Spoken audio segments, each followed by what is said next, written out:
Aleluia, boa noite, família. Tem alguém feliz aí? Glória a Deus, aleluia, alegria. Nós nos reunimos como igreja para recebermos do Senhor, amém, irmãos? Se tem um privilégio que nós devemos desfrutar e ser grato, é de receber as boas novas. Glória a Deus. Irmãos, quero aqui mais uma vez falar de alguns livros, né? Como você viu ali já no nosso vídeo, um livro que foi falado é o livro Uma Vida Abençoada. Por que eu falo de livro, né? Obviamente eu gosto muito de ler, eu sou um leitor, mas porque realmente os livros eles têm poder de transformar a nossa vida. Por conta de quê? Por conta da mudança que acontece na nossa maneira de pensar. Obviamente nós não vamos comparar nenhum tipo de livro com as escrituras sagradas, não, mas os livros eles estão carregados às vezes de uma história que Deus fez na vida de uma pessoa. Então essa pessoa vem e compartilha essa história num livro, ok? Então às vezes a pessoa viveu lá 30, 40, 50 anos, 60 anos de experiências com Deus, e Deus deu a ela essas experiências ou ainda essas revelações, e elas colocam no livro, ok? Então o que a leitura do livro vai fazer? Vai fazer com que eu e você, enfim, sei lá, uma semana, 2, 3, um mês, a gente venha absorver aquilo que a pessoa levou 40 anos de vida. Então eu sei que é o desafio, né, para você, ou ainda aqueles que não vieram hoje para ler, mas eu quero aqui mais uma vez, né, encorajar você a ler, ok? E como eu já falei, a minha preocupação em colocar os livros ali são livros que vão gerar algum tipo de impacto em você. O nosso objetivo não é vender livro, irmãos, ok? Nosso objetivo é pregar o Evangelho, mas é uma estratégia que Deus também nos dá, não para ganhar dinheiro, não, mas para poder abençoar você. Eu queria eu pudesse dar livros para você, ok? Mas ainda, né, não chegou esse dia. Mas, então, falando de livro, esse livro ali, o Cauê falou no vídeo, Uma Vida Abençoada, irmãos, esse livro é fantástico. Esse livro, né, eu posso dizer seguramente que transformou a minha vida na perspectiva da generosidade. Ele é do pastor Robert Morris, ele é pastor de uma mega, grande igreja nos Estados Unidos, a Gateway Church. Você pesquisa depois, e ele tem um trabalho muito específico em relação à questão da generosidade, em relação à questão financeira, e aqui ele traz testemunhos fantásticos da vida dele, ok? Eu vou comprar depois o outro, que é esse é Uma Vida Abençoada, tem outro que é eu acho que é Graça Superabundante, na verdade eu acho que é isso, não lembro bem o título. Até nisso eu tinha o livro e emprestei para alguém. Se alguém tiver com esse meu livro, puder me devolver, eu agradeço, que eu só tenho uma cópia daquele. E esse livro aqui nós fizemos também no Clube do Livro, acho que ano passado, sobre ele. Então ele vai trazer os princípios da generosidade acerca do reino de Deus, irmãos. Ele é transformador, ok? Uma Vida Abençoada. Outro livro também, que eu fiquei na dúvida se eu falei dele na semana passada, eu acho que não, o Vinho Novo é Melhor. Irmão, se tem um livro, eu sei que parece que todos os livros fazem a mesma coisa, né? Mas esse livro aqui é muito inspirativo. Se a pessoa que lê esse livro e não for inspirado por essa história, irmãos, nós vamos ter que acender um isqueiro embaixo do teu pé para ver se você está em vida, porque é muito inspirador esse livro, é muito inspirador. É Robert Tom, a história, ele é sul-africano, ele se tornou pastor também, mas o testemunho dele é impressionante, desde a sua conversão está aqui. E aí ele foi uma pessoa muito usada por Deus, os testemunhos de fé. Você, né, eu gosto muito, né, da última frase, como ele termina esse livro. Ele termina esse livro dizendo: é impossível ter uma vida de milagres sem correr riscos. E você encoraja demais a correr risco, não correr risco por correr risco, mas por conta da fé. Você crê, a sua perspectiva vai mudar. O vinho novo é melhor. E também já preparando o nosso coração para a próxima semana, que nós vamos ter o primeiro jejum do ano, aleluia. Não é amanhã, é na outra semana, glória a Deus, ok? E vai ser poderoso, irmãos. Estão montando a programação aí, vai ser o céu na terra. Esse livro aqui também, eu li ele alguns anos atrás, e ano passado eu voltei a ler ele. É O Poder Secreto da Oração e do Jejum, ok? poderoso esse livro. Ele fala acerca dos princípios, né, do jejum e da oração, e o testemunho dele também é fantástico, né? Ele fala de histórias que ele passou, viveu. Não é simplesmente dizendo para você que você tem que fazer um jejum, mas é experiências que ele teve nos períodos de jejum que ele fez, né? O que Deus moveu, ensina realmente esse princípio que nós compartilhamos, que o jejum não tem a ver com nós fazermos algo para que Deus mova, mas o jejum é algo que acontece uma transformação em nós, ok? Então é onde nós nos alimentamos de Deus. Então também é um livro poderoso, muito fácil de ler esse livro. Eu li ele muito rápido, muito bom.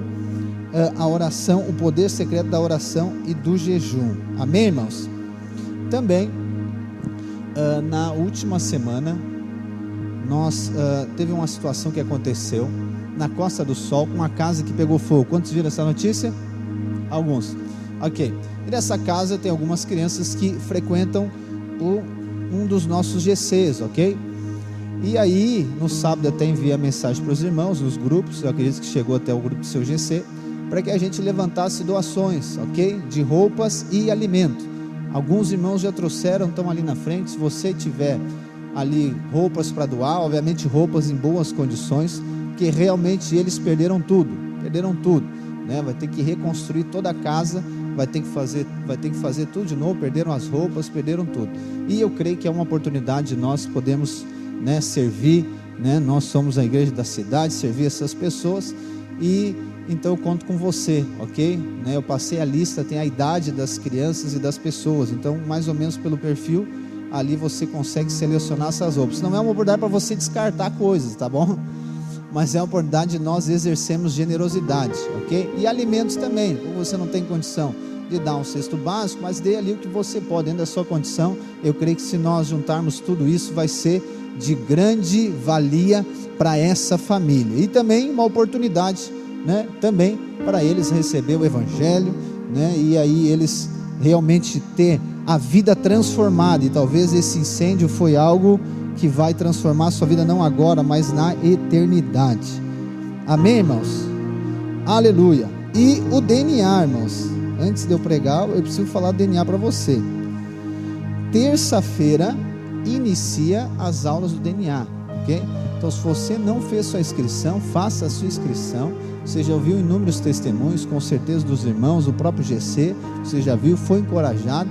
Ele é poderoso demais. Terça-feira nós começamos com a aula inaugural, e é algo que vai também transformar a sua vida. Por quê? Porque a palavra de Deus, ela é compartilhada, a palavra de Deus é ministrada, ok? Então quando você está num ambiente com o coração aberto para receber de Deus, né? É como nós lemos em Mateus capítulo 13, né?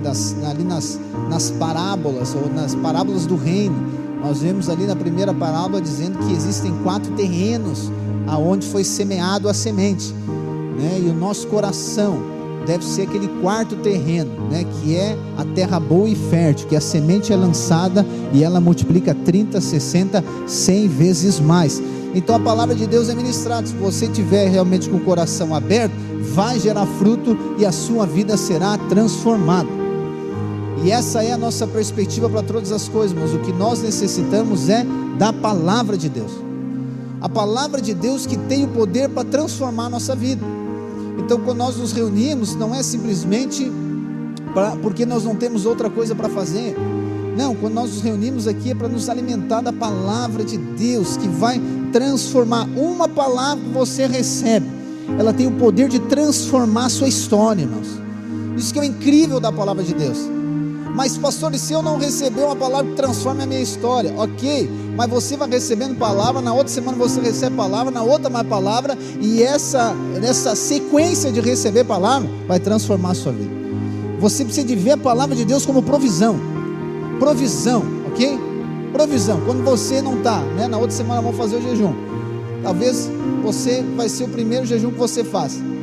Então você está o quê? Você está habituado a comer, está habituado a alimentar. Talvez o seu horário de almoço é meio-dia, 11h30, não sei o horário.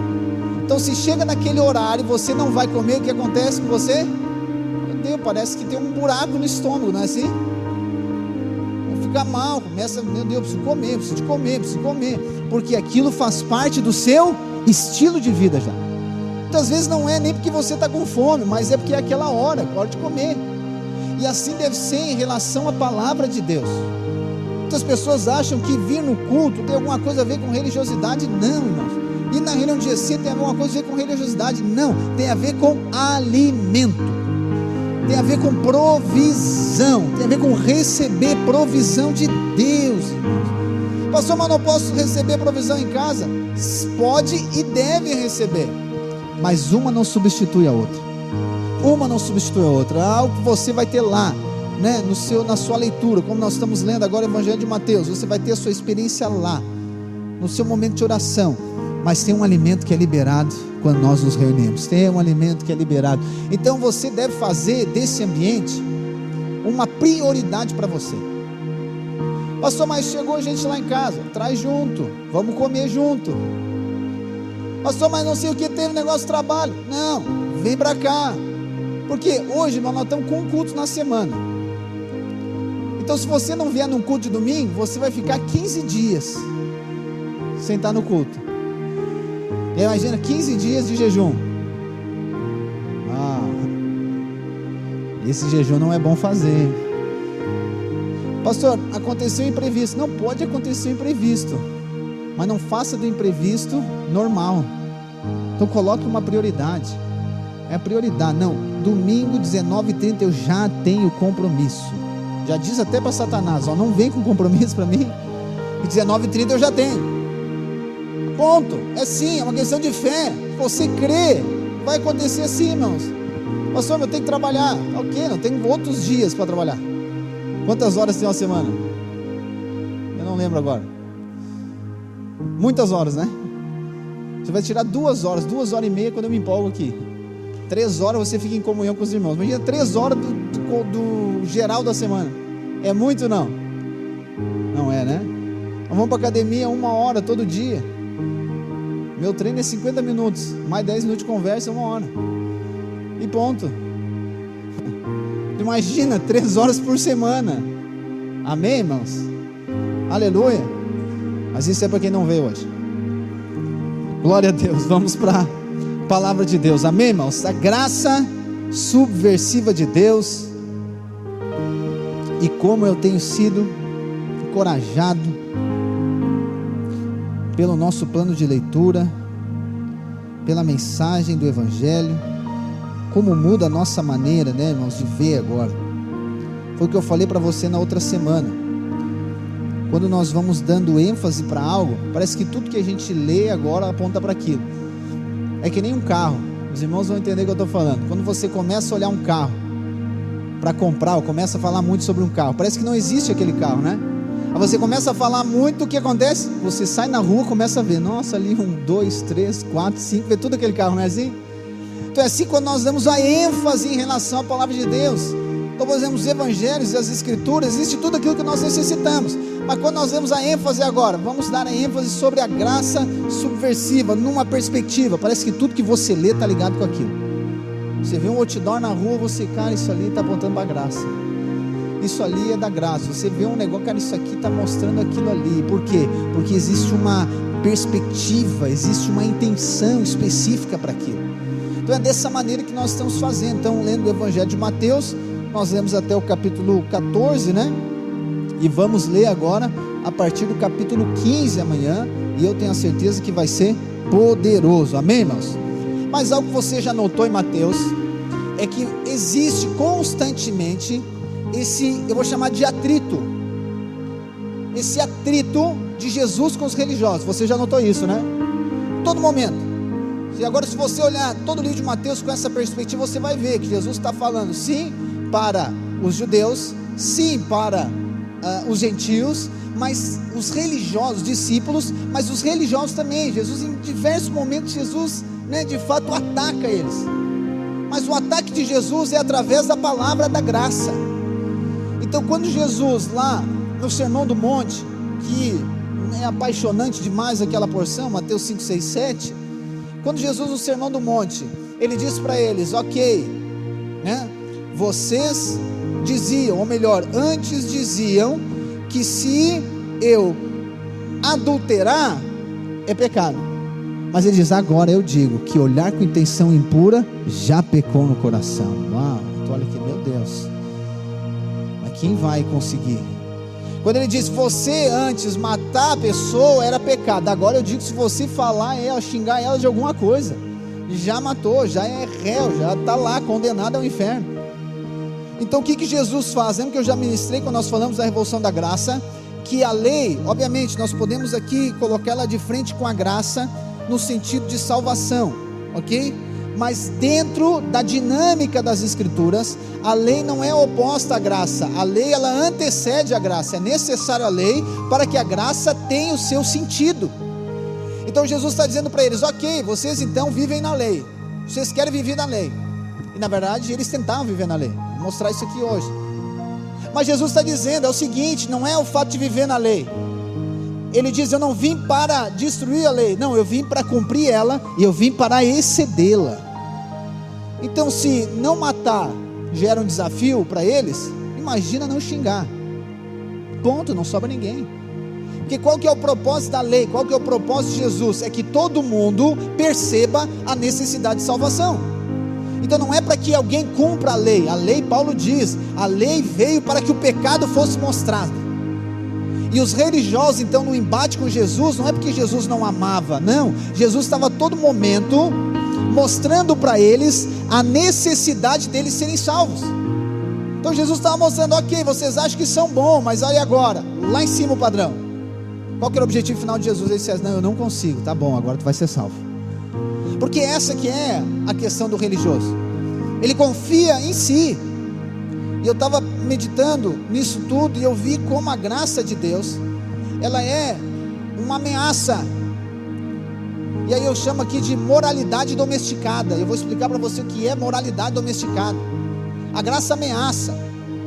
Então, se nós vamos olhar para nossa, não sei o tempo que você tem de relacionamento com Deus, o tempo que você tem de conhecimento, de intimidade, enfim, mas de tempos em tempos a nossa visão, ou a nossa compreensão de Jesus, ela vai se distorcendo, às vezes pelas circunstâncias que nós vamos vivendo.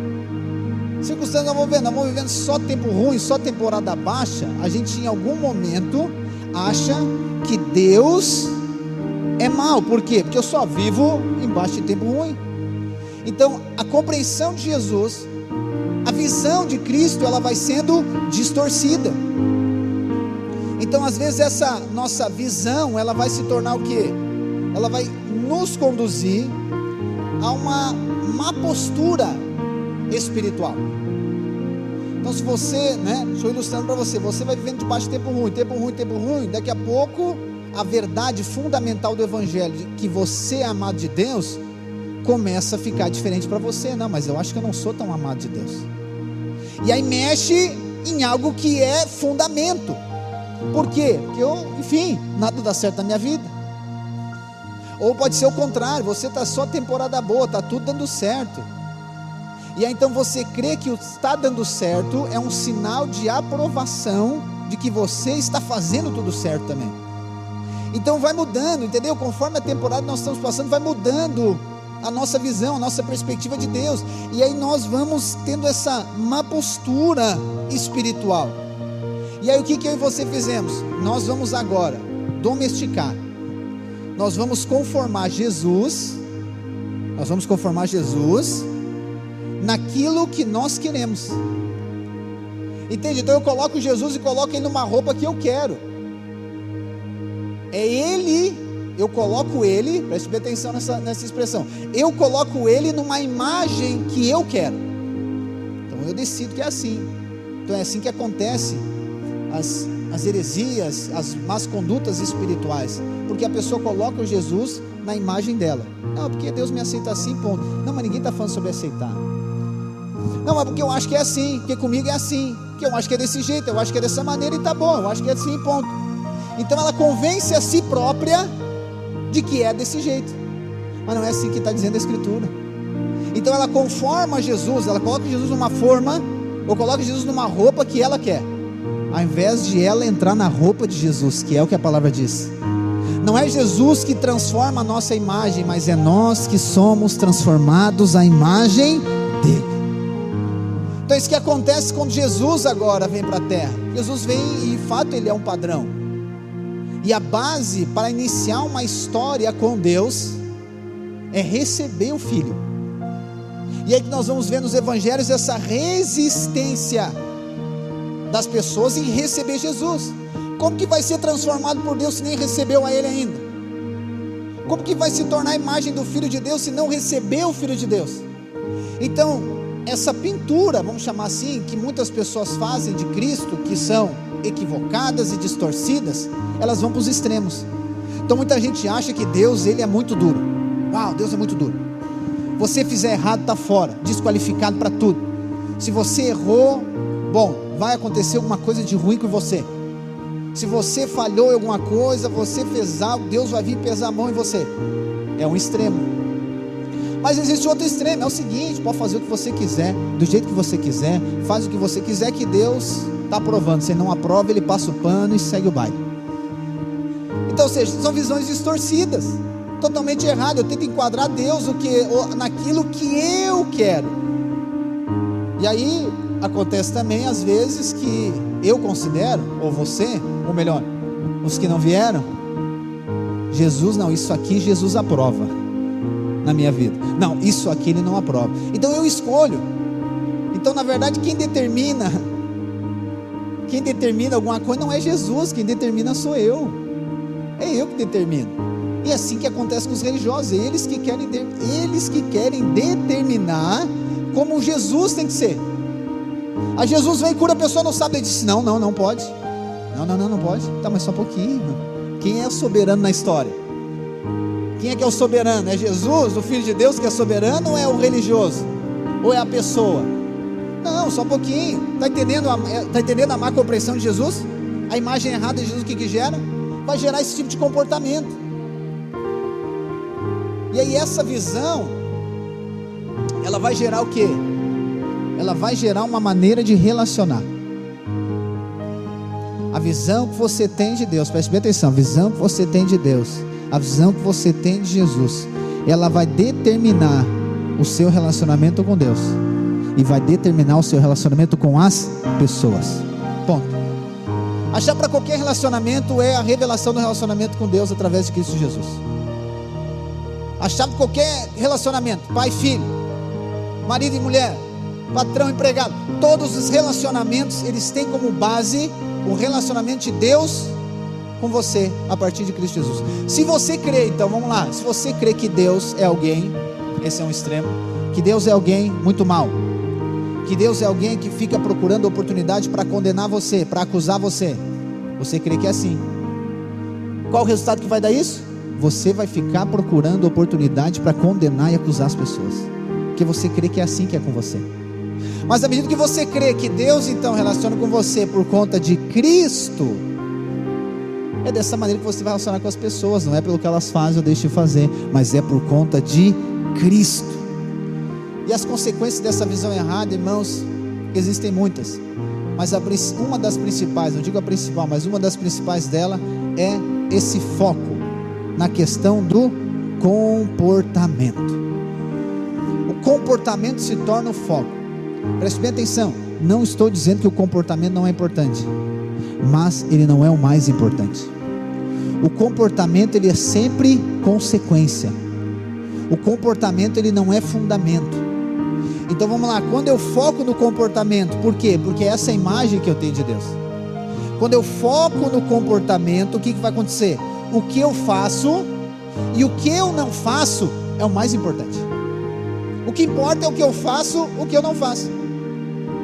E aí, eu utilizo daquilo que eu faço para ser aprovado diante de Deus.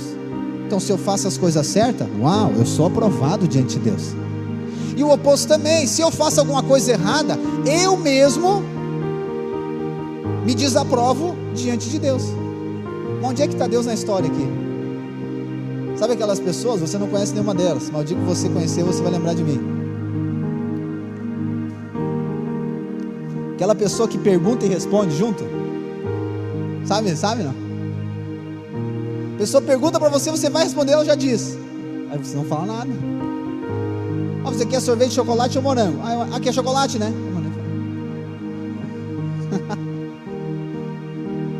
Ou ainda ela diz assim, tu não vai querer, né? Sim, se ela já está dizendo que eu não vou querer. Nem a Sara dizia pro Benjamin, não vai querer o teu suco, Benjamin, porque ele não estava tomando suco, daí ela disse, não vai querer então. Ou seja, na pergunta já tem a resposta. Muitas pessoas são assim diante de Deus. Então eu fiz errado, eu nem cheguei diante de Deus, mas eu já considerei que Deus está me desqualificando porque eu errei. Ou se eu fiz certo, eu nem cheguei diante de Deus, mas eu já estou aqui garantido por causa do que eu fiz. Onde é que está o relacionamento com Deus aqui? Não existe, Deus nem entrou na história ainda. E a gente então se convence, por quê? Por causa dessa visão distorcida. E agora? Em relação às pessoas vai ser a mesma coisa. Então se a pessoa fez algo certo, ou fez tudo certo, uau, muito bom. Se a pessoa fez algo errado, descarta, sai da minha frente, não vem. Pastor, mas então quer dizer que a pessoa tem que fazer errado? Não. A questão é que a atitude ou comportamento não pode determinar a maneira que Deus olha para a pessoa, irmãos. E aí a gente está trocando os papéis aqui. A gente está deixando Deus ali do lado, né? E a gente está pegando a posição de Deus. Então só um pouquinho. Não estou dizendo que você tem que, preste atenção em mim, aprovar um comportamento errado, não é isso. Mas você não deve condenar ninguém por conta de um comportamento errado. Você não precisa aprovar, muito bom, a pessoa fez errado. Na verdade, muitos querem isso, porque eles acham que Deus é assim. Não, Deus não aprova o comportamento errado. Mas Deus não despreza aquela pessoa porque ela teve o comportamento errado. E olha só, qual que é o problema de tudo isso? O problema de tudo isso, irmãos, é que agora, olha só, você vai entender agora o que é a questão desse aspecto da moralidade domesticada. Então, por exemplo, se eu creio que o que vale diante de Deus é o meu comportamento, se eu creio que eu sou abençoado, favorecido por Deus por causa daquilo que eu faço, ou ainda eu creio que eu sou, desprovido, desconsiderado por aquilo que eu não faço diante de Deus, isso vai determinar a maneira que eu me relacionar com Ele. Então, por exemplo, você, como diz o Sermão do Monte, você não matou ninguém, mas você pensou no coração. Ninguém pensa no coração aqui, né? Você não matou ninguém, não atirou o marido da janela, mas você pensou em atirar uma cadeira nas costas dele. Não, pastor, eu não penso uma coisa dessa, então não ora por nós, né? Mas se você fez algo errado, ok? Como que você chega diante de Deus? Você chega contando o seu erro? Nada, não. Você chega, ó Deus, é o seguinte, eu até xinguei aquela mulher, mas é o seguinte também, olha o que ela me disse. O Senhor viu que ela ficou me falando, ficou buzinando meu ouvido a semana toda, e daí eu tinha que falar as verdades para ela. Ou seja, já chega se defendendo do seu erro, porque acha que se chegar diante de Deus com erro, Deus vai dizer, sai da minha frente que tu não serve para mim, porque eu acho que é o comportamento, eu acho que é as minhas atitudes. Então olha só o que a gente vai fazendo, a gente e pessoas que não vieram hoje, é para todo mundo, a gente vai domesticando uma moralidade que na verdade ela é falsa. Então agora eu estou falando diante de Deus, eu vou ser uma pessoa diante de Deus que na verdade eu não sou. Eu não sou aquilo, eu não sou desse jeito. Eu vou lá e pinto aqui, uso uma máscara diante de Deus para tentar convencer a Ele e me abençoar. Ó Deus, é o seguinte, eu até fiz umas coisas erradas, mas eu fiz muita coisa certa essa semana. Eu até fiz errado, e o que eu fiz errado é porque tinha que fazer errado, porque também ninguém é de ferro. Então na verdade, presta atenção em mim, o que impede de receber graça, eu sempre achava que era questão da culpa, só que eu estou vendo que não é a culpa, porque é impossível chegar diante de Deus e não se sentir e se ver culpado. Imagina chegar diante de Deus santo, todo poderoso, e não ver culpado, não tem como.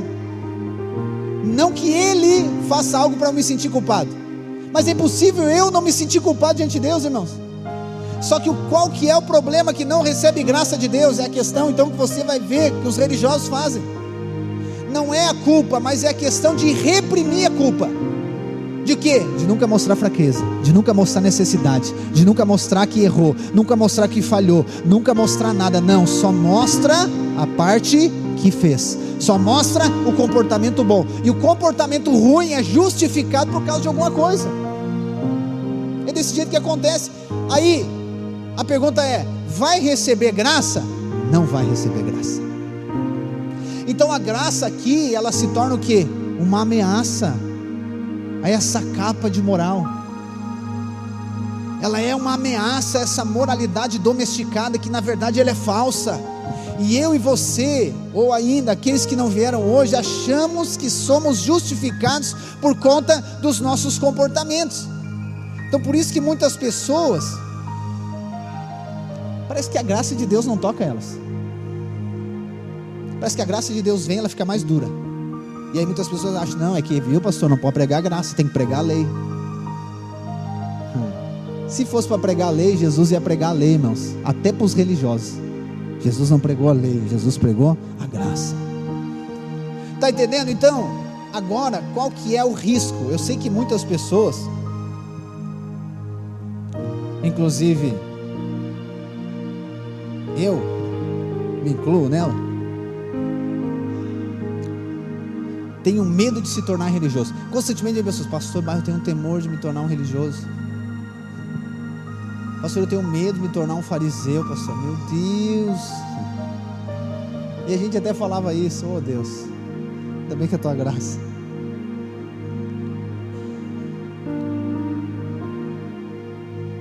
Mas eu e você não temos que ter medo de nos tornarmos fariseus.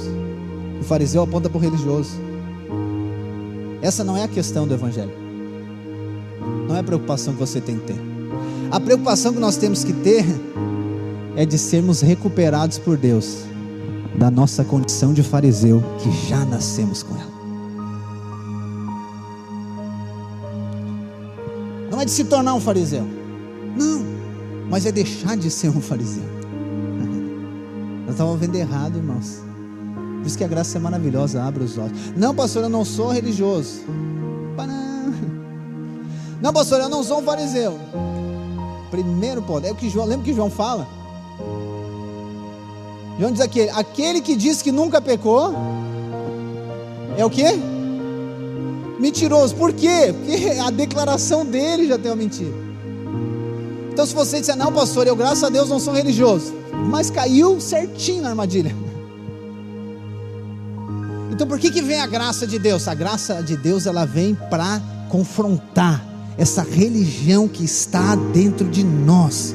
A graça de Deus vem para nos recuperar dessa condição religiosa. A graça de Deus é a provisão para eu e você sermos transformados à imagem do Filho. A graça de Deus, ela vem e afronta, ela vem e faz isso, ela é uma ameaça a isso. Então muitas pessoas dizem: não, pastor, é que assim, ó, fulano lá diz que não vem mais nos cultos por causa disso, por causa daquele outro. É porque a graça de Deus afrontou ele. Fulano lá não quer vir mais por causa disso, por causa daquele outro, porque ele não gosta disso. Não, é porque a graça de Deus colocou ela numa rua sem saída, colocou ela num brete, né? Colocou ela ali, e agora, o que ela faz? Não tem para onde escapar, não tem para onde fugir, ela só tem que se entregar à graça. E o que ela faz? Resiste à graça. Ela fica dura à graça. Ela diz: não, eu não quero isso aqui, essa igreja não é boa, esse evangelho não é de verdade, não gostei disso, não gostei daquele outro, não gostei. Mas era o momento dela quebrantar e ser transformada. Era o momento dela perceber uma oportunidade de Deus para ter a vida dela ser transformada. Então os fariseus, irmãos, a característica deles era qual? Eles eram moralmente perfeitos, entre aspas, esse perfeito, porque na verdade não eram. Só que essa moralidade era essa domesticada. Eles mesmos aprovavam a si próprio através das suas atitudes. Então eles mesmos eram o juiz deles mesmos. Olha só que interessante. Parece familiar isso, não? Quem é que agora julga sobre eles? É eles mesmos que vão julgar sobre eles. Então eles julgam que eles estão corretos. E aí, cadê Jesus? Não tem Jesus, é eu que digo, porque Moisés disse, eles pegavam a lei como base.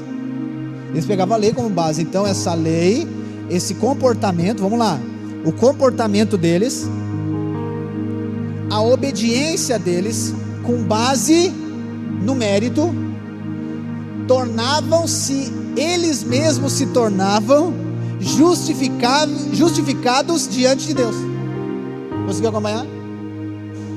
A obediência deles à lei, obediências entre parênteses, porque eles não conseguiam obedecer também à lei. A obediência comportamental, pode ser, obediência comportamental deles, da lei, baseado no mérito deles, porque eles eram bons, nessa moral deles muito boa, levavam eles a tornar-se justificáveis diante de Deus, mas não que Deus aprovou isso, eles mesmos aprovaram isso. Então eles mesmos julgavam-se a si mesmos em condição de participar do reino de Deus. Tá bom, mas se eles mesmos faziam isso, onde é que fica a graça? Não precisa da graça. Está entendendo o que inibe, exclui, isenta alguém da graça? Não é um comportamento errado, às vezes é um comportamento certo. É quando a pessoa é suficiente, ele é autossuficiente, ele não precisa, ele já consegue, porque eu faço certo, eu faço tudo certo, eu obedeço, pastor. Não, eu sou ofertante, eu sou dizimista, eu vou nas reuniões. Ah, tá bom, então quer dizer que as tuas atitudes você considera que tornam você aceito diante de Deus. Ah, pastor, então quer dizer que não precisa fazer nada. Não, quer dizer que não é sobre o que nós fizemos, é sobre aquilo que Jesus Cristo fez na cruz do Calvário. Essa moralidade, irmãos, é gerada pela lei. A lei gera essa moralidade falsa, doméstica, que é resultado desse reprimir a culpa diante de Deus, apresentando as suas atitudes corretas. Então é assim, é só você olhar. Se você tem um filho, 2 filhos, você tem lá o seu filho e o seu sobrinho que estão juntos, quando junta 2, 3 crianças, você vai começar a ver isso. Então uma criança foi lá e bateu na outra, ok? Lá em casa acontece direto, uma bateu na outra. Daí eu chamo: ô Sara, vem cá, por que tu bateu no Judá? Ah, porque ele me empurrou. Judá, por que tu empurrou a Sara? Ah, porque ela não deixa eu ver o desenho que eu quero. Sara, por que tu não deixa ele ver o desenho que ele quer?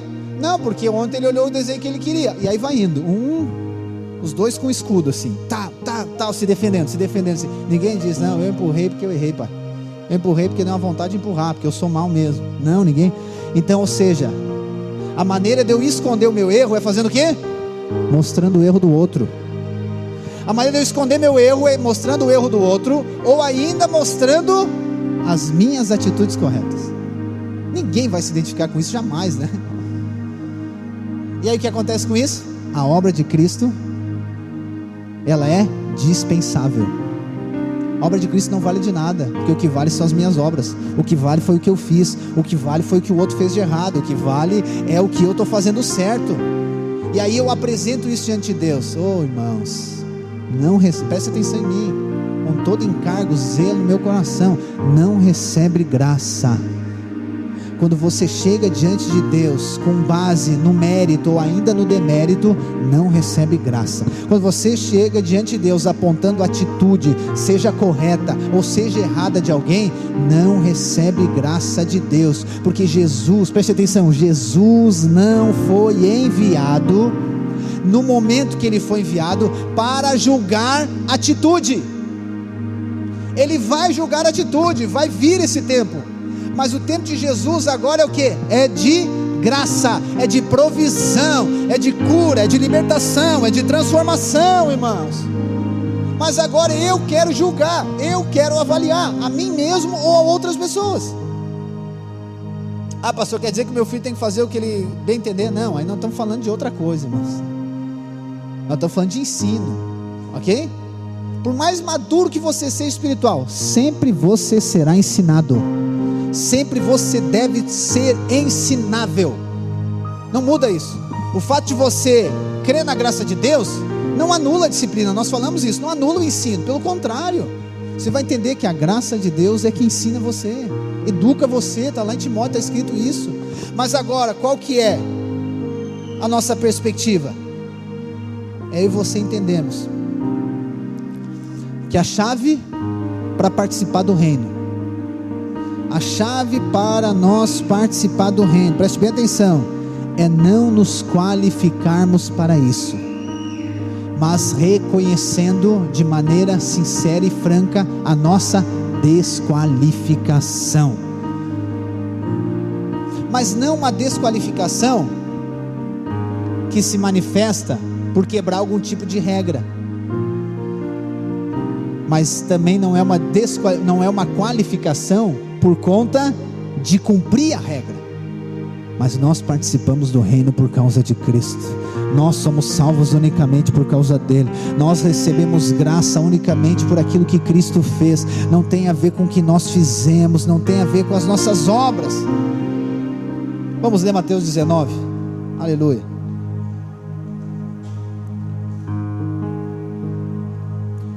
Mateus 19, versículo 16. Um homem veio a Jesus com a seguinte pergunta: mestre, que boas ações devo fazer para obter a vida eterna? Por que você me pergunta sobre o que é bom? Perguntou Jesus. Há somente um que é bom. Se você deseja entrar na vida eterna, guarde os mandamentos. Quais? Perguntou o homem. Jesus respondeu: não mate, não cometa adultério, não roube, não dê falso testemunho, honre seu pai e sua mãe, ame o seu próximo como a si mesmo.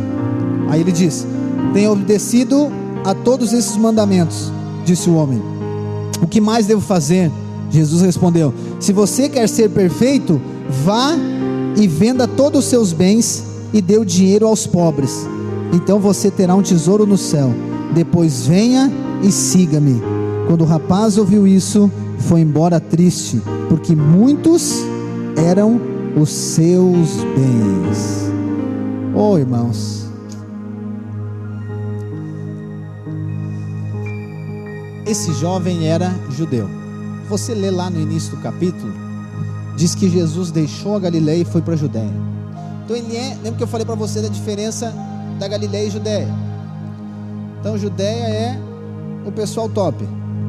Quando está lá na Judéia, aparece esse menino, esse jovem, querendo ser salvo. Então ele já vem e pergunta para Jesus: o que eu preciso fazer para ser salvo?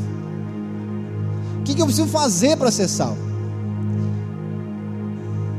Então essa pergunta já mostra a falta de revelação que ele tem da graça de Deus, obviamente. Mas essa pergunta dele também mostra a condição. Irmãos, vamos lá, vamos se colocar no lugar dele. Sei que é desafiador, mas vamos se colocar no lugar dele, ok? Se você fosse o jovem rico, aleluia, ou porque é jovem ou porque é rico, você escolhe o que você quer receber mais. Você é o jovem rico, ok? E você, antes de sair de casa, você brigou, acho que não era casado, você brigou com a mãe, porque quando não é casado tem que brigar com a mãe só, né? O pai não dá brigar porque apanha mais. Mas olha só, você foi lá, brigou com o colega de trabalho, brigou com a mãe, fez um tanto de coisa, fez tudo errado. Aí você saiu na rua e viu Jesus. Aí você perguntou: mestre, o que precisa para ser salvo? Você ia fazer essa pergunta? A pessoa, para perguntar isso, irmãos, ela tem que ter no mínimo algumas garantias. Ela tem que chegar bem, ou seja, ela tem que ter algum potencial. Porque Jesus pode dizer: ah tá, é o seguinte, porque o que ele achava que Jesus ia dizer? Jesus ia dizer: não cara, não precisa fazer nada. Não, a pergunta dele já mostra que ele pede para fazer alguma coisa, já mostra que ele não tem entendimento nenhum. E não é sobre fazer algo, é sobre ele perceber, é sobre algo do coração, não é sobre uma atitude, entende? É isso que Jesus está fazendo com ele. Então, se uma pessoa toda errada, você está todo errado, você foi lá, brigou com a mulher, brigou com a sogra, brigou com o sogro, brigou com todo mundo, tudo, até o cachorro, o gato, sobrou com todo mundo. Aí você chega diante de Deus e diz: pai, me diz aí o que eu tenho que fazer para ser abençoado. Não, ele vai dizer: o que tu quer me perguntar, cara? Tu fez tudo errado. Mas se você está bem com a esposa, com a sogra, está tudo certo, aí você chega diante de Deus: pai, o que eu preciso fazer para ser abençoado? Por quê? eu já estou fazendo tudo certo, é só o Senhor me dizer. Se eu estou fazendo tudo certo e ainda não fui abençoado, o que eu preciso de fazer? Então nós estamos vendo aqui esse jovem, irmãos, é alguém que cumpria, presta atenção, que cumpria com a lei. Pode ter certeza, você sabe que Jesus fala de riqueza aqui, pode ter certeza que era alguém que estava com o dízimo em dia. Esse jovem estava com o dízimo, com os compromissos financeiros em dia. Só que Jesus vai lá para o outro lado. Ele perguntou: o que precisa fazer? Ele disse: cumprir com as leis. Eu não tenho tempo agora, mas os mandamentos que Jesus fala, eles são estratégicos ali. Agora não vai dar tempo, outro dia eu vou falar. São estratégicos. Aí quando ele diz, tem que cumprir a lei, cumprir os mandamentos, aí ele diz o quê? Tá, mas isso eu já tenho feito. Ao invés de ele dizer: Senhor, eu tento, mas eu não consigo, o que ele fez? Não, mas isso eu tenho feito. Jesus, achei aqui alguém perfeito então. Achei alguém aqui que é muito bom. Aí Jesus disse: então tá, se tu quer mesmo ser perfeito, que ele pegou a perspectiva do jovem. Jesus não falou mais de reino, Jesus falou de ser perfeito. Se tu quer mesmo ser perfeito, o que tu faz? Vende tudo que tu tem, dá para os pobres, e aí tu vai ter um tesouro no céu. O que ele fez? Ficou triste. Ou seja, ele não aceitou, irmãos, a proposta de Jesus. Não aceitou. Isso mostra o quê? Que alguém que cumpria com a lei, porque ele cumpria com a lei, alguma coisa, então ele tinha as atitudes corretas, sim ou não? As atitudes corretas. Mas havia algo dentro dele que ele ainda confiava. Então ele tinha a atitude certa, mas o coração errado. E quando a graça de Deus, irmãos, a graça de Deus é assim. A lei, preste bem atenção, a lei, qualquer tipo de regra, ela é previsível. Ela é previsível, é isso aqui. Mas a graça, ela é imprevisível. Como Jesus pode pedir um pouco, Jesus pode pedir tudo, é imprevisível. Ele pode dizer para você abandonar o pai e mãe, pode dizer para você não abandonar, ficar com o pai e mãe. Ele pode dizer para você deixar tudo, como ele pode dizer para você ficar com tudo. Ele pode dizer para você, sacrificar o seu filho, como disse para Abraão, que ele vai dar o filho. Mas ele pode dizer para você não, para você ter mais filhos. Então a graça é totalmente imprevisível. A lei é muito mais segura. Só que esse jovem não sabia disso. Só que a graça, ela vem o quê? A graça vem e ameaça essa moralidade do jovem. Ameaça o que ele achava que ele tinha de bom. Só que se nós formos olhar, irmãos, com essa perspectiva, nós vamos ver que a segurança dele, pastor, era no dinheiro? Não, eu não acredito que era no dinheiro, porque aquele dinheiro que ele tinha, ele que conquistou. Então como que Deus vai pedir algo que é meu? Tá, mas só um pouquinho, vamos lá. Ele não queria salvação? Ele não queria salvação?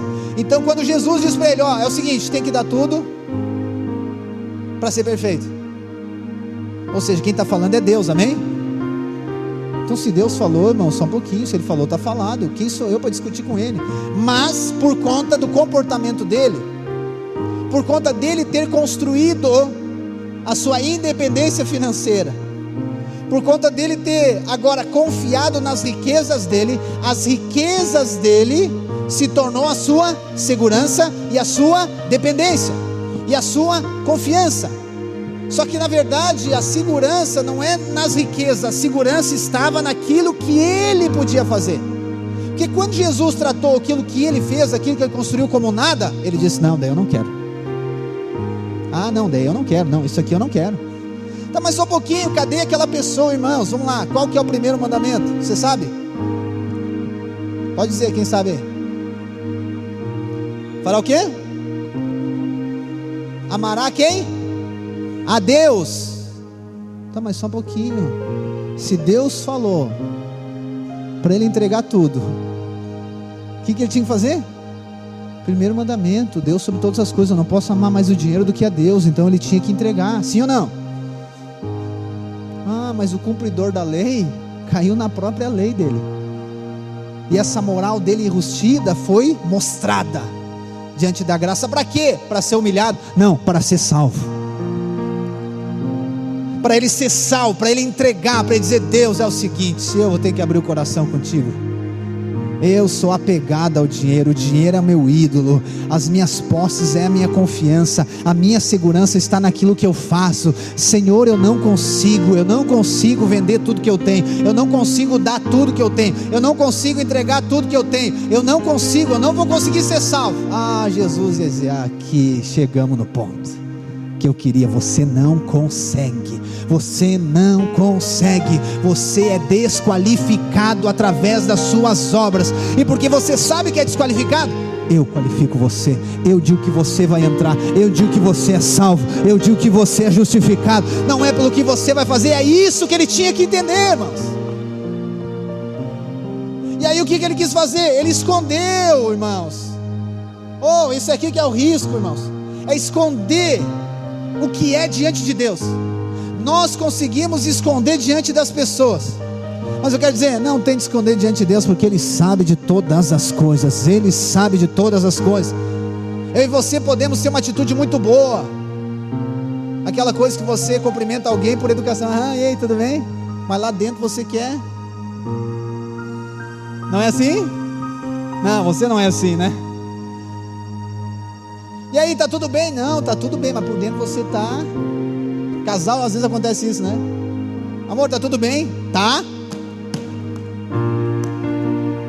O que aconteceu? Nada. Nossa, nada. Tá aqui o teu almoço. Tchau. Irmãos. Não, mas eu fiz alguma coisa. Não fez nada.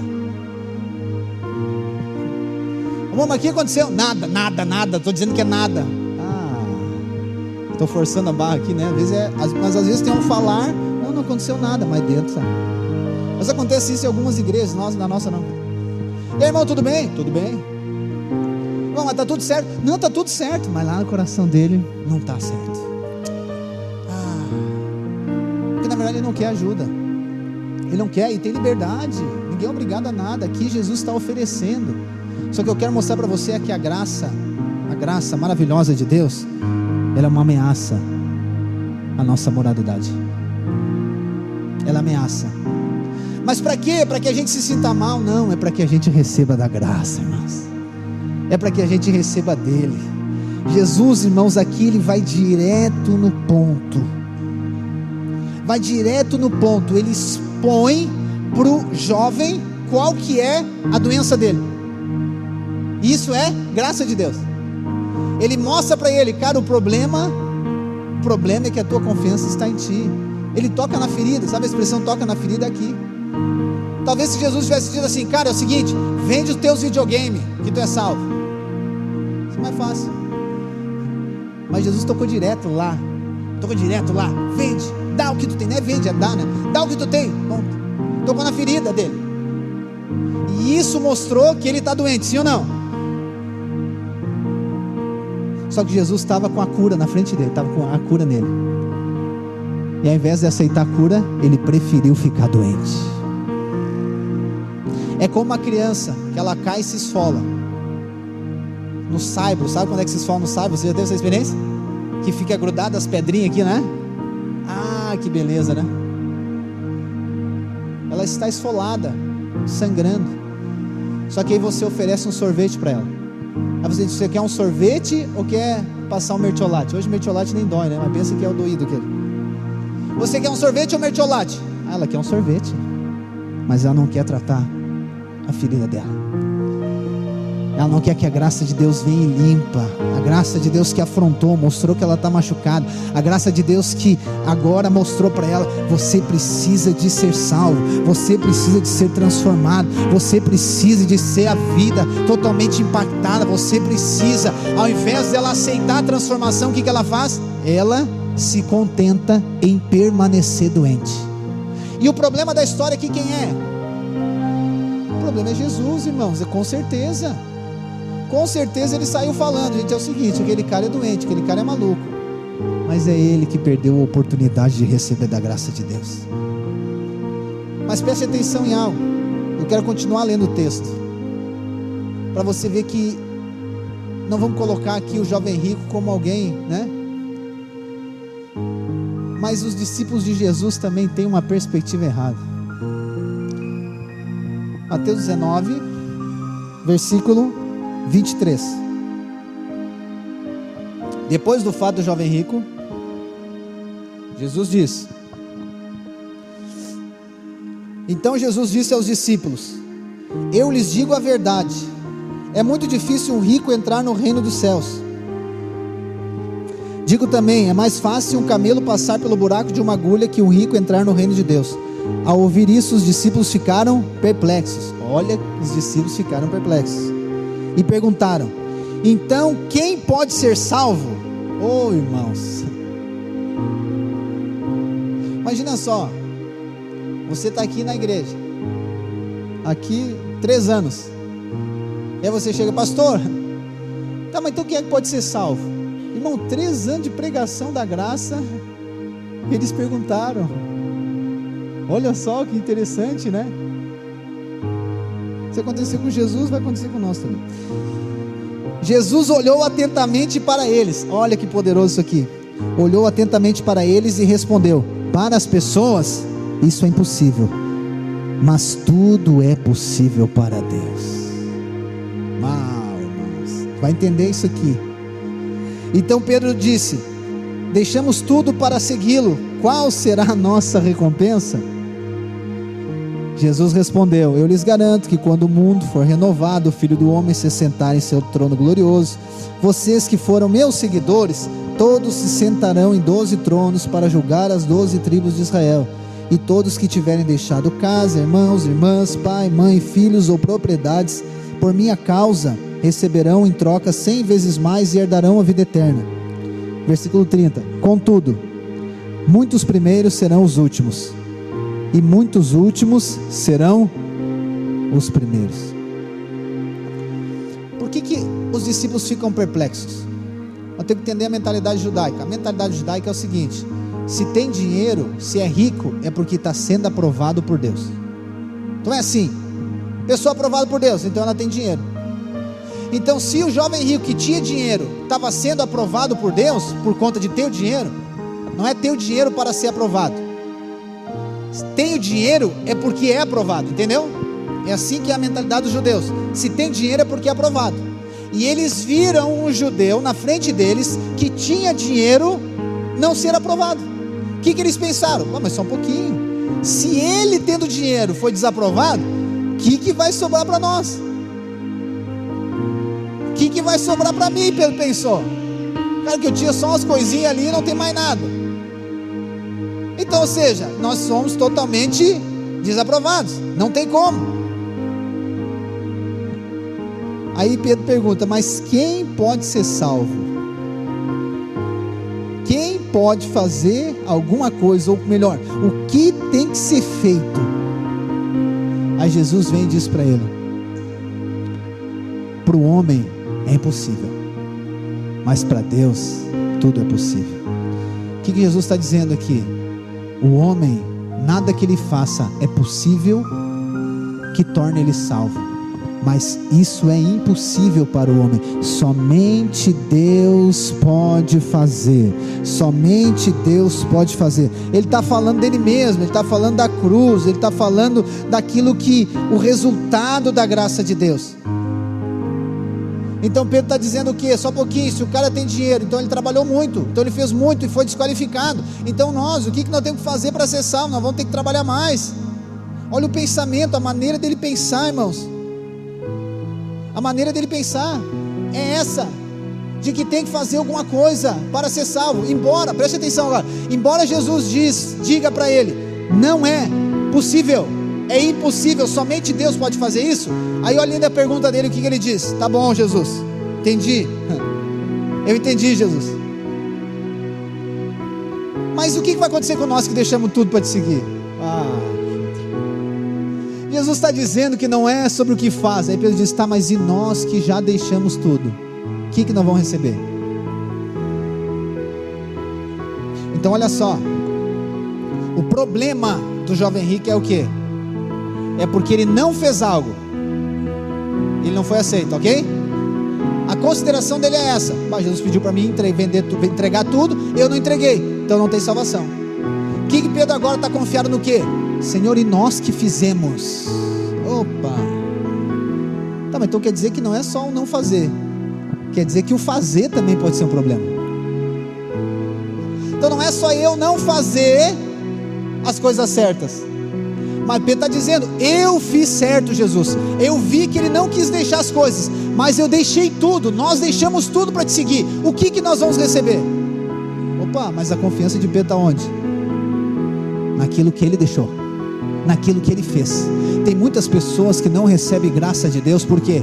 Porque elas se desqualificam por conta do seu comportamento. Pastor, eu fiz errado, eu não consegui fazer, eu sou mesmo, né? Eu sou avarento, eu sou dominado pelo dinheiro. Então é o seguinte, eu não consigo acessar a graça de Deus, eu confio no meu braço, é na minha justiça, então eu não consigo me dobrar, eu não consigo perdoar, eu não perdoo, porque eu acho que não tem perdão para esse tipo de coisa, não tem perdão para esse negócio. Então é o seguinte, então eu não consigo fazer. Tá bom, não recebe graça. Mas tem aquele que chega diante de Deus: Senhor, eu fiz, e agora? Senhor, eu perdoei, eu andei a 2ª milha, eu me comportei bem, eu tratei bem meu marido, eu tratei bem minha esposa, eu trabalhei certinho, eu cumpro com o meu dízimo, eu cumpro com os deveres, eu faço tudo certo. O que eu vou receber por fazer tudo certo? Tá, mas só um pouquinho, não entendeu ainda a graça também. É isso que nós temos que entender, irmãos, preste atenção. Eu sempre digo para você que não é o mérito, não é o nosso mérito, amém? E também não é o nosso demérito, porque não tem nada a ver conosco, não tem nada a ver com aquilo que a gente faz, ou aquilo que a gente deixa de fazer. Se eu não fiz algo, isso não me qualifica ou desqualifica diante de Deus. E se eu fiz algo da mesma maneira, isso não me qualifica e não desqualifica, porque não tem nada a ver com aquilo que eu posso produzir. Então a mesma graça que ameaçou a moralidade do jovem, ameaçou a moralidade de Pedro. Pedro disse: não, mas só um pouquinho, e nós que fizemos não vamos receber nada? A gente não recebeu, nós deixamos tudo para te seguir, Jesus, nós deixamos tudo. O que nós temos que entender? Preste atenção. Quando você crê em Cristo, a palavra diz que você se torna filho de Deus, amém? Você se torna herdeiro, diga assim, herdeiro. Você é herdeiro de Deus. Herdeiro, ele não ganha, herdeiro ele recebe.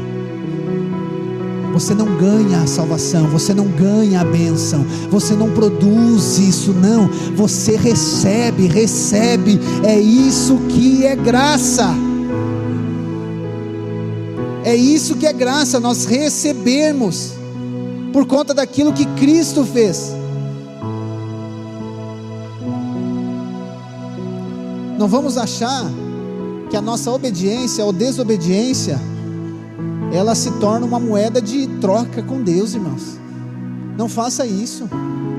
Não é uma moeda de troca, nada. Então não é somente o jovem que recusou a sacrificar tudo, mas é Pedro também, que sacrificou tudo também.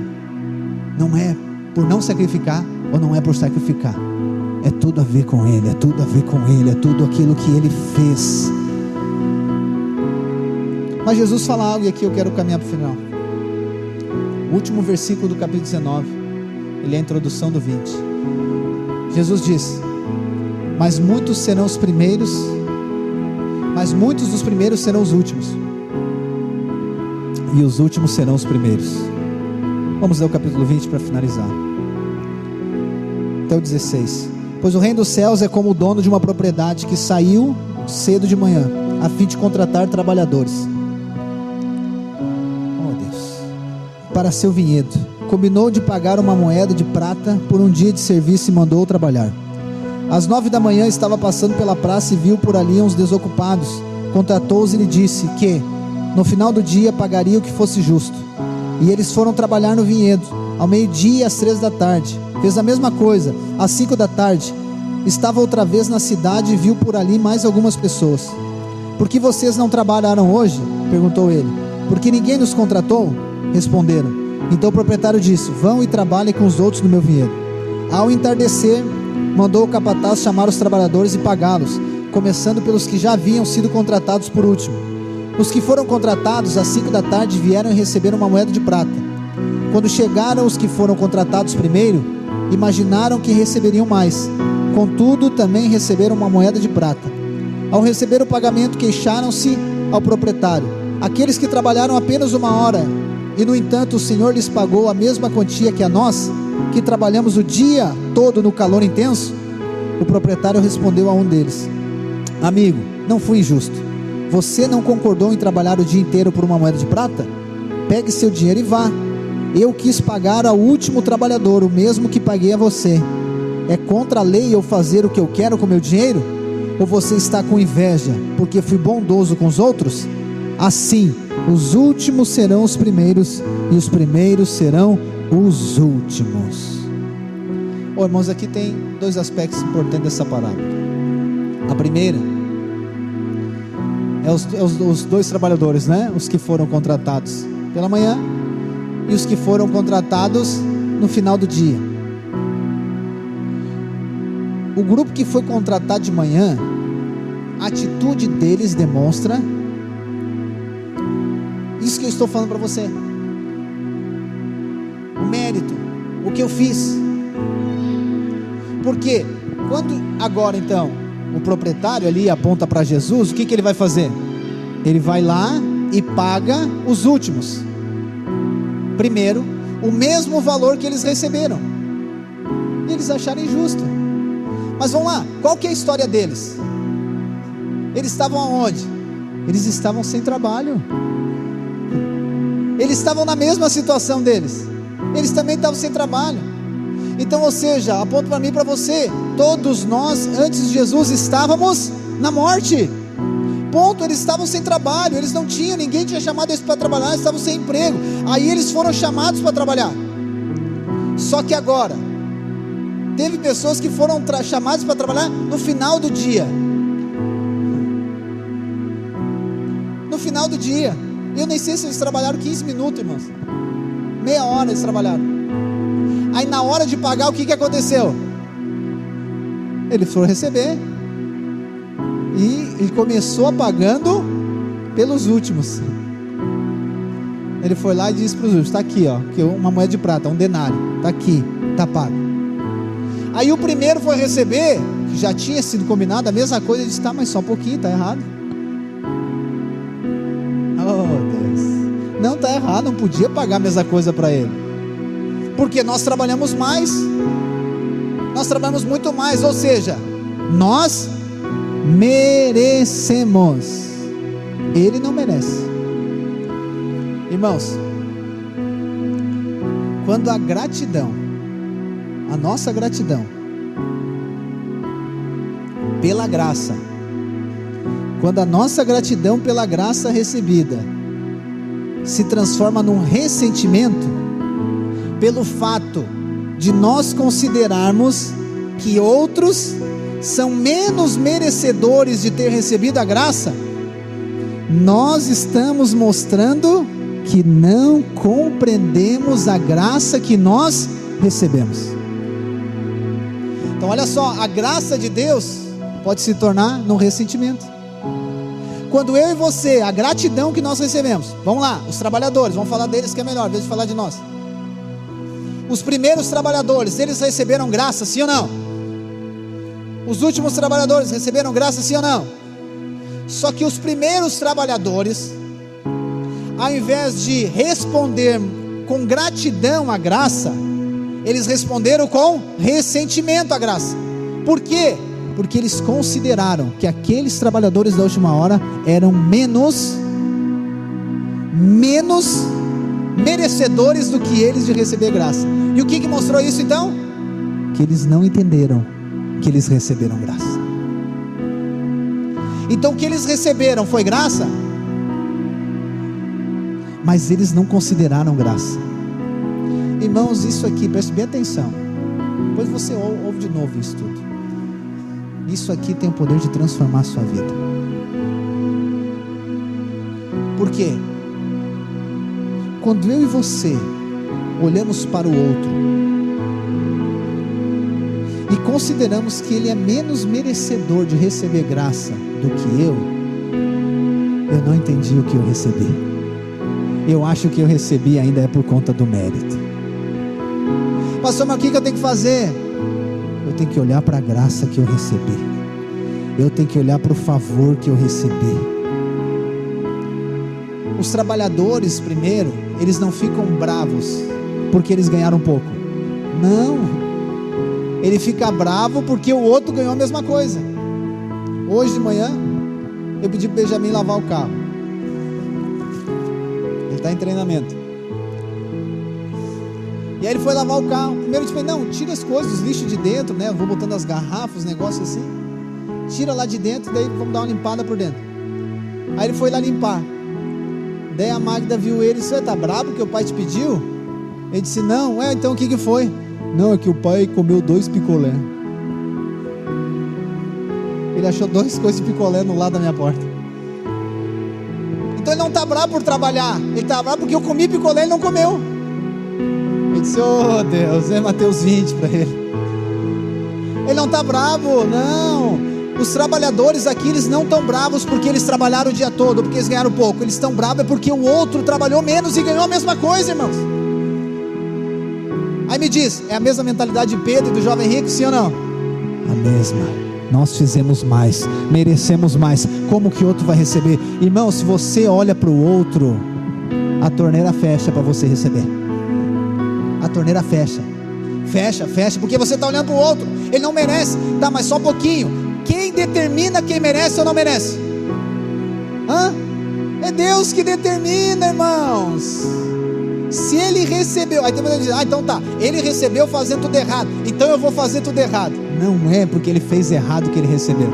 Também não é pelo que fez certo que recebeu. Recebeu por conta da bondade, do favor, da graça de Deus. Recebe por conta dele, não é por conta daquilo que faz.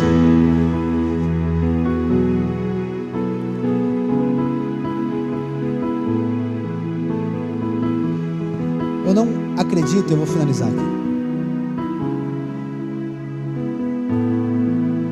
Eu não acredito, irmãos, que nós temos que estar diante de Deus,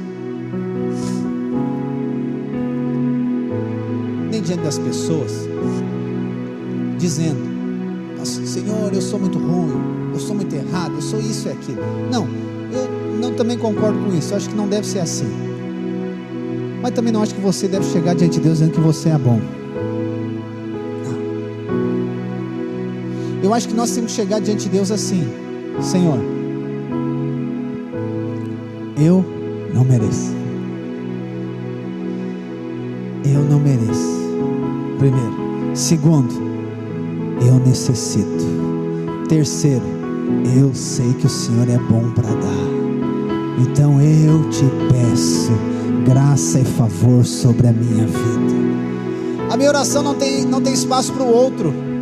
Nesse aspecto de comparação, a minha oração só tem espaço para Ele. Na minha oração o centro não sou eu, o centro não é o outro, o centro é o que Jesus Cristo fez. Senhor, eu creio no teu favor, eu creio na tua graça, eu creio naquilo que o Senhor fez.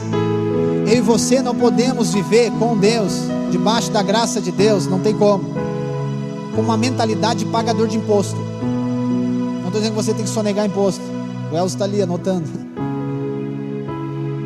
Não é sobre pagar imposto, mas entende que muitas pessoas elas acreditam que a vida com Deus é como pagar imposto. Você paga imposto, mas no fundo você não gosta de pagar imposto, não é assim?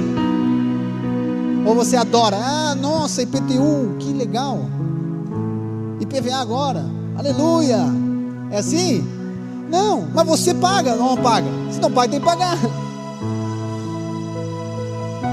Só que quando você paga o imposto, você fica contando que não vai vir uma cobrança. Por quê? Porque eu paguei o imposto. Se o policial parar você lá na rua, você, pega lá, agora nem é impresso, você pega, está aqui, está pago, está aqui, eu paguei, eu fiz. Então muitas pessoas que resistem à graça de Deus, elas são assim, elas vivem com a mentalidade de pagador de imposto. Então, eu vou no culto essa semana, paguei mais um impostinho. E dessa semana eu posso orar para Deus. Deus, é o seguinte, eu fui no culto. Se eu vou no GC também, vou no GC. Na outra semana é jejum, então, meu Deus, vou fazer o jejum. Ou seja, eu vou acumulando pagamentos, como se fosse uma espécie de crédito diante de Deus. Quando chegar o dia mau, eu vou pegar todo esse meu crédito e vou dizer: Deus, olha lá, eu fiz um tanto de coisa. Oh, irmão, se esquece. Esquece, não é dessa maneira que nós vamos viver com Deus. É por isso que muitas pessoas cansam da vida com Deus e da vida da igreja. É por isso que muitos desvalorizam a graça de Deus, porque a mentalidade dela é essa, de pagador de imposto. Se eu for, Deus fica feliz comigo; se eu não for, Deus está triste, então eu tenho que ir. É muita pessoa que acha: não, se eu pecar, Deus está triste comigo; se eu não pecar, Deus está feliz comigo. Oh, irmãos, eu quero dizer que tem uma vida muito mais abundante. Existem coisas que Deus quer fazer através da sua vida, por isso que você foi salvo. Existem coisas que Deus, existem propósitos de Deus para fazer através de você. Existem sonhos e planos que Deus coloca no seu coração, que além da sua capacidade, da sua obediência, do seu mérito, do seu demérito, tem a ver com Ele, tem a ver com aquilo que Ele fez. É por isso que Jesus vai dizer que nós somos a luz do mundo, o sal da terra, que não é conosco a história, é com Ele, através de nós, no lugar que Ele nos colocou. Mas quando eu fico com essa mentalidade bloqueada em mim mesmo, ou nas pessoas, o que outro faz, o que outro não faz: pastor, mas eu não consigo. Aí, irmão, chega diante dele e diz: Senhor, eu não consigo. Pastor, mas eu consigo. Pois é, mas não é você, é Ele que vai fazer através de você. A nossa obediência prestada diante de Deus, irmãos, com essa mentalidade de pagador de imposto, preste atenção em mim, ela não é aceita. Não é aceita, preste atenção. A obediência baseado nessa mentalidade de pagador de imposto não é aceito diante de Deus. Por quê? Porque essa obediência torna você religioso. Essa obediência torna você muito mais fariseu do que já somos, muito mais confiados em nós mesmos que já somos. Pastor, quer dizer que não tem que obedecer? A obediência é consequência da graça. Eu não obedeço para receber, eu obedeço porque eu já recebi. Não é obedecer para receber, eu obedeço porque eu já recebi. Aí eu vou obedecer, mas não para receber algo, é porque eu já recebi dele, já tem graça sobre a minha vida. Porque senão você vai ficar tentando obedecer. Quando você não conseguir obedecer, você vai dizer que não obedeceu por conta de alguma coisa, de outra pessoa, de outra circunstância, e aí não recebe graça de Deus. A chave do reino, irmãos, para nós finalizarmos,